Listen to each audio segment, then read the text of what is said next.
acadêmica, né? E é isso. A vida acadêmica você tem que dedicar anos ali pra você ter Dá muito trabalho. um mestrado, um doutorado. E refletindo sobre isso ultimamente, eu percebi que essas pessoas seriam pais incríveis, velho. Lá vem, né? Lá vem. Eu sei, acho que toda vez eu falo disso com você. Lá Mas vem, é verdade, lá cara, vem é o verdade. tchotchô, lá vem o tchotchô. Você falando aí dos bichinhos aí, falando... Eu falei isso com uma mulher recentemente, assim, sabe? Ela abriu mão de toda uma parada da vida dela pra dedicar à academia. E hoje ela chegou num ponto que ela entende que ela trocou. Ela fez uma troca. Mas ela entendendo que ela fez essa troca, não bateu o arrependimento nela. Certo. Ela tá com que idade, você lembra? 50. Né? Ela vive bem com a escolha que ela fez. Ela sabe que ela fez uma troca.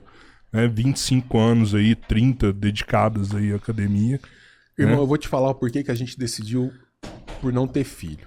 Tem um motivo mais pueril, um motivo mais banal. Bárbara e eu somos um casal sem filhos, então a gente tem certas liberdades que um casal com filhos não pode ter. A gente tem uma intimidade até doméstica que um casal com filhos tem mais dificuldade em ter. A gente acorda em horários que com um filho a gente jamais poderia acordar, ou ir dormir em horários que a gente jamais poderia dormir se tivesse filho, etc. Então são coisas pueris, o dia a dia, que não é isso que define. Aí tem um motivo filosófico um pouco mais forte do que esse, e aí eu não tô falando mais por ela, agora eu tô falando por mim. Vocês já assistiram um filme, cara, que é o Patriota com o... Quem é?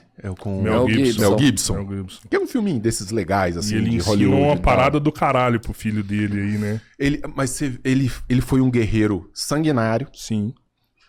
aquele que matou não sei quantos numa batalha fulana de tal. Ele escondia esse lado dele e ele fez de tudo para os filhos não irem pra guerra. Era o grande pesadelo dele, os filhos irem pra guerra. Por quê? Porque o cara, quando coloca um filho do mundo, ele se sente responsável pelo destino dos filhos também. Então, qual que é o motivo filosófico forte pelo qual eu não tenho o filho hoje? As coisas que eu passei a minha vida estudando, lendo, experimentando, etc, etc, fazem com que eu sinta a realidade de uma maneira muito específica. Até pelas coisas que eu falo, vocês podem intuir isso assim. Como é que eu posso explicar isso com uma imagem? Vocês tiveram experiências na vida que eu não tive. Então, quando vocês vão falar dessas experiências, vocês têm uma vivência que eu não tive e isso faz com que você veja a coisa com cores mais fortes, entende? Sim. Esse é o ponto. Você foi a uma... qualquer coisa. Você fez uma visita a um lugar onde tem neve. Você viu a neve. Eu fui na Rota 66. Você foi na Rota 66 de motoca. É. Eu ando de motoca. O Tchorró pode me falar assim, não, fiz a Rota 66, é assim, a temperatura é tal, não sei o que, mas eu não estive lá. Então quando você vê a coisa, você teve aquela experiência, isso faz com que você experimente essa realidade de uma forma diferente. As coisas que eu estudei, elas me fazem ter uma experiência com a realidade, que me bate de maneira particularmente dolorosa. Eu sou um cara feliz, sou um cara super bem-humorado, eu rio de coisas completamente sem graça, eu sou, assim, gente boa pra caramba. Eu sei que eu sou um cara de gente boa. Eu ia falar isso, eu não sei. Mais ou menos. De vez em quando não. Menos. Eu sou um cara gente. Tá. É isso que eu tô pensando, assim, sabe? É você... Mas... vai, concluir. Exatamente pelo modo como eu vejo essa realidade, eu não quero ser responsável. Direto. Por uma vida aqui. E eu explico por quê. Eu fatalmente ofereceria ao meu filho um processo formativo que faria com que ele sofresse. Ele teria que sofrer nessa realidade. Se ele não sofresse, ele não teria entendido. Nessa realidade do homem médio, do homem medíocre, de tudo que está acontecendo, do que a gente vê na televisão, do que a gente vê no jornal, do que a gente lê nos bons livros, etc, etc. Eu acabo de ler George Orwell, eu falo, cara, nós estamos abraçando essa merda. Então, assim, eu particularmente não quero ser responsável. Porque para esse menino não sofrer muito na vida dele, sofrer perseguição mesmo, ter dificuldades para se colocar, etc, etc, eu teria que educá-lo de uma maneira na qual eu não acredito. Então, o que eu fiz? Velho, eu não vou ter e vou trabalhar para deixar um legado melhor. A ignorância é uma dádiva. E Mas você ia negar isso assim, pro seu filho, né? É por Ela isso que seria eu... negada, né? Cara, saber dói pra caramba. É muito difícil. Saber dói pra caramba. Ontem eu dei uma aula sobre a rebelião das massas para dezenas de pessoas que estão comigo nos meus cursos lá, etc. Eu olhava pela câmera do Zoom assim, cara, a galera... Sabe, aquela vontade de chorar em posição fetal. Porque saber dói. Você vê um grande intelectual fazendo uma descrição da realidade que faz todo sentido e explicando as causas, explicando os motivos. A massa não quer saber disso, velho. A massa tá lá ouvindo funkão, tá lá ouvindo sambão, entendeu? Tá lá ouvindo um punhado de mentira no culto religioso e achando aquilo lindo porque tá todo mundo junto e reunido. Quando você traz isso pra problema e vamos analisar os fundamentos, dói, velho. Dói. É porque eu só vejo que só tem uma forma da gente combater a massa. E são bons seres humanos dando sequência pra outros seres humanos bons. Tá, cara, mas eu não vou colocar filho no E mundo assim, pra eu não limpar tô a nem sujeira falando da só galera, por você, entendeu? não. Nem tô falando por você, não. Eu até toquei nesse assunto pra entender se você concorda com isso, sim. Eu vejo muita gente que se dedicou à academia, Sim. que são, no meu ponto de vista, eu falo assim, cara, ia ser um pai do caralho. Sim. Ia ser uma mãe foda pra caralho. Mas explica uma coisa. Por que as pessoas mais estudadas, eu tô falando agora de países, tá? Tá. Por que os países mais cultos e bem formados são os países nos quais nascem menos pessoas? Você entende o problema? Será que é porque dedicou o tempo pra essa formação? Não, cara, é porque as pessoas pensam. Ah, não sei. Você Não entendeu? sei. Um casal Não que sei, pensa, não sei. um casal que para pra pensar. Não sei, é uma Não, troca. eu tô falando é uma pra troca. três. É uma Vocês têm troca. 3 filhos cada um. Sim. Eu tô falando, um casal que para pra Gente, fazer nunca conta pensou, do né? mundo. Um casal que para pra fazer conta do mundo. Não Que teria filho problematiza isso. Que problematiza o ter filho. hoje. É o fim da humanidade, velho. Eu A discordo. gente precisa de Não, mas gente, eu Eu tô mano. falando de estatística. É o fim né? da eu humanidade, discordo então, de hein? tudo isso. Porque, lógico que tem... É coerente a sua posição e de cada um que pensa assim, pô, eu não quero ter dificuldades, eu não quero deixar um moleque pra resolver problemas que eu não dei conta e que o mundo é foda e que se eu gosto de uma pessoa eu não quero expô-la a situações foda que vai sacrificar essa pessoa, eu quero bem. Mas quando você já tá junto com uma pessoa, e aí cai um pouco no que o Cabeleira falou, por mais que você pense, você tem que acreditar, você tem que ter algumas ideologias, sabe? Fundamentos mesmo que te fazem pensar de uma forma, pelo menos, não altruísta, mas de melhoria mesmo. E eu sei quando você faz um bom trabalho. Você também sabe quando você faz um bom trabalho. Entendeu? Todo mundo sabe se fez alguma coisa boa ou não.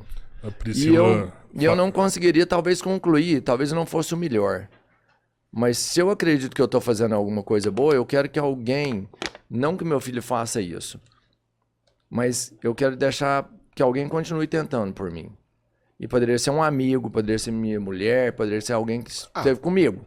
Mas é inevitável que nesse ponto você não pense assim, se eu tiver um filho, ele poderia carregar meu legado por mais um tempo. De ser bom, Eu entendeu? faço isso aqui, dessas maneiras. Não, aqui, claro. Né?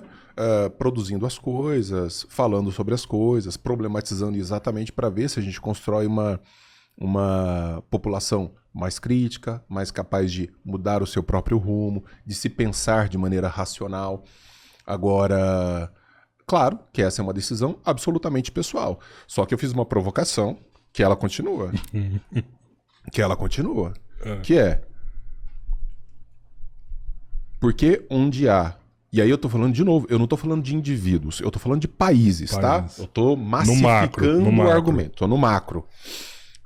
Por que que países que são economicamente mais bem estabelecidos e intelectualmente mais bem estabelecidos, os caras... existem campanhas, pelo amor de Deus, gente, procria. Tá. Sim. Eu vou te falar. Porque vai haver uma decadência, o futuro é a decadência. O que eu quero dizer é o seguinte, há um medo natural. Eu não posso culpar essas pessoas, entende? Eu não posso chegar e falar assim, bando de filho de uma égua, não sei o quê. Não, peraí. Eu estou vendo uma carreta vindo contra mim e tô dizendo o seguinte, falo, cara, não, eu ainda acredito que a gente possa sair da frente dessa carreta, mas como eu não tenho certeza, eu sou mais cuidadoso, então eu não vou ter esse filho. Sim. Eu não vou ter esse filho. Eu não posso culpar esse cara por estar vendo a realidade como ela se coloca diante dele. E enquanto isso, o sujeito que às vezes não tem uma visão mais criteriosa da realidade, tá lá colocando 5, 10, 15 filhos, um atrás do outro. Mas é onde eu ia chegar e agora, você tocando nisso, é o fundamento maior. Eu acredito, de verdade, nem sei se a sua pesquisa é muito tão assertiva, porque o fato de terem menos filhos não quer dizer que as pessoas que pensam não querem ter filhos. Elas podem ter controle de natalidade. Tipo assim, lógico, que você vai em países estruturados, eles vão ter 1 ou 2 filhos. E onde você não tem um controle, onde as pessoas não conseguem ter, talvez, recurso financeiro para fazer um tratamento ou se prevenir, eles vão ter 8, 7, 10. Isso me faz pensar que pessoas inteligentes pensam em ter filhos, sim. Não é o fato dos países onde tem maior capacidade intelectual ou financeira ou recursos e conhecimento, consequentemente, que elas não querem ter filhos. Eu acho que elas têm filhos, sim, mas em quantidades menores, por terem capacidade de ter controle sobre isso. As outras, talvez, onde você chega em lugares com menos capacidade financeira, intelectual e qualquer outro fator, mas isso acaba o meu argumento. Chegando num ponto que elas não conseguem ter controle. Não que elas queriam ter também 7, 8 filhos. O que você está me dizendo é que países mais instruídos e economicamente mais bem ajustados Exato. conseguem trabalhar os mecanismos de controle e por isso eles não têm filhos. Tem menos filhos. O que significa dizer... Menos filhos. O que significa dizer que essa disparada de filhos em outras nações deriva exatamente de um processo de construção de ignorância sistemática. Sim. E por via de consequência de descontrole. Então, assim, é muito fácil. Eu chego lá, coloco... Como a gente vê o tempo inteiro. Outro dia a gente estava vendo um programa aquele, não sei que, repórter da Rede Globo lá com aquele... Lembra, amor? Tava falando sobre assistência infantil no Brasil. Pega uma mulher vivendo na periferia, uma pessoa que mal tem onde morar. Eu tenho 8 filhos, ninguém olha pra mim. E com desculpa, minha senhora, muita gente olhou pra senhora, porque pra ter 8 filhos, a senhora passou, né, sendo olhada por muita gente. Aí você põe 8 filhos e fala assim, agora eu quero que vocês venham aqui resolver o meu problema. Não. Então, quer dizer, não problematizou, não olhou para a realidade como é. Eu fiz até um vídeo sobre isso, dizendo que tinha que ter campanha mesmo, de laqueadura, oferta, esse tipo de coisa, mas junta-se a isso, a um discurso religioso que é patrocinado inclusive por influencers que tem por aí do tipo, deixa rolar, se vier 20, vieram 20, é coisa de Deus. E deixa o pau quebrar. Sério, eu nunca vi isso. Cara, você nunca viu um influencer que não usa proteção nenhuma? Nunca vi a isso mulher não, tá mano. esquálida na frente da câmera. Estou tão feliz, meu 25º filho. Aquela Caralho, sabe? velho. Claro, que loucura. Claro, é Deus mandando. É Deus mandando. É uma coisa divina.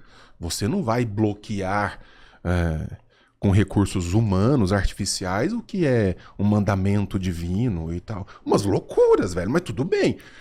O cara tá pagando as suas contas.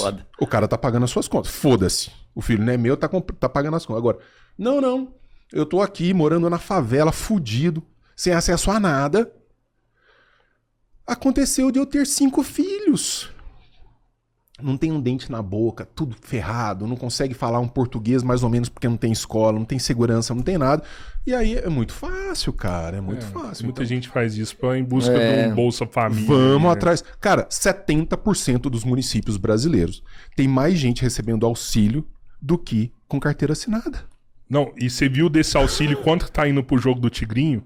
Cara, 40% do cartão Bolsa Família vai pro Tigrinho.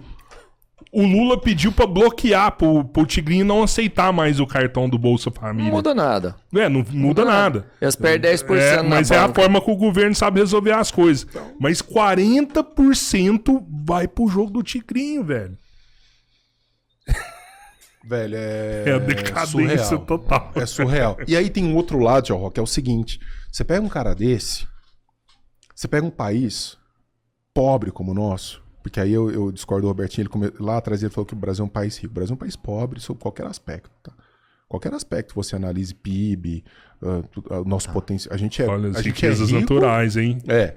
Nióbio. Não, mas não, cara, É eu o te Bolsonaro, falo. né? Não, mas eu discordo de novo. Assim, a gente não sabe usar o que a gente tem, mas não faltam aqui. Tipo assim, Robertinho. eu sei que o PIB é uma bosta, mas eu falo assim, ó, se a gente quisesse O Brasil não com produz mineral riqueza. O Brasil não natural, produz riqueza. O Brasil tem é o tudo. Brasil. O Vendedor Brasil de commodity. é vendedor de commodities. Vendedor de entendeu? commodities. Exato. Entendeu? É que A a gente gente continua. não usa o que tem. Porque tem, velho. A gente é colônia E até o que- hoje, e né? o que Nós produz- somos colônia. Claro. Colônia. E o que produz não é suficiente. A gente é um país deficitário sob vários aspectos. Mas beleza, vamos lá. Virando essa página. Mas eu concordo. Aí você pega um É melhor cara, que a minha, velho. sua visão. Não, aí você pega um cara que tá lá dentro de casa, ele fala assim: eu tenho vintão aqui na mão do Bolsa. Esses 20 eu não vou comprar, eu não vou conseguir fazer nada com isso. Eu acho até uma hipocrisia esses influencers de economia que ficam assim de investimento. O brasileiro joga, mas não investe. Não investe, velho. Cara, essa galera, ela Renda extra. dá renda extra. skinny pro menino pra ele não sentir fome, você entende? Essa é a situação. foda, Enfia miojo no menino pra ele conseguir dormir à noite com a barriga com alguma coisa. Não tá pensando em nutrição.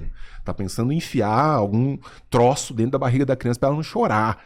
Aí o cara vê lá e fala assim, mas eu posso entrar no celular e fazer desses 20 virar 50. Não foi pra escola, não teve formação, nunca leu um livro, tá fudido da vida. 3, 4, 5 filhos dentro de casa. O que esse cara vai fazer, irmão? Ele vai jogar. Eu te entendo tudo que você falou, mas mais uma vez, a gente sabe qual que é o destino desse ser humano aí, Sim. né?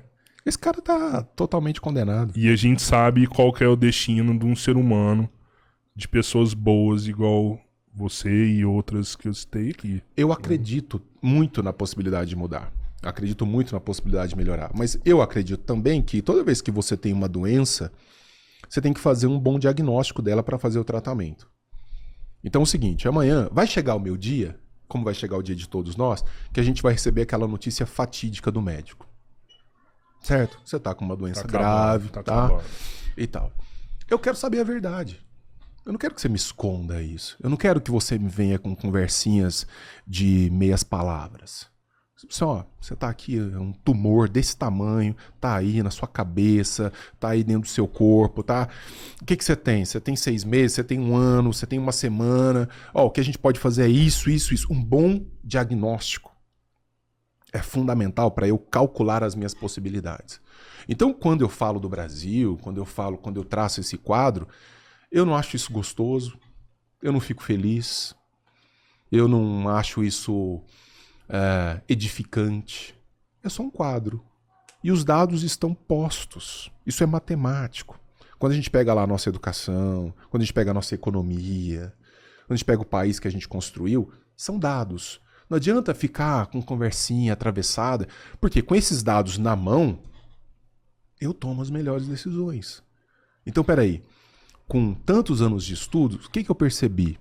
Eu percebi que, se não for pelo processo educacional, não vai ser por nenhum outro. Entendam, esqueçam qualquer outra coisa. Não, porque nós vamos agora, em 2026, vamos eleger a nova direita.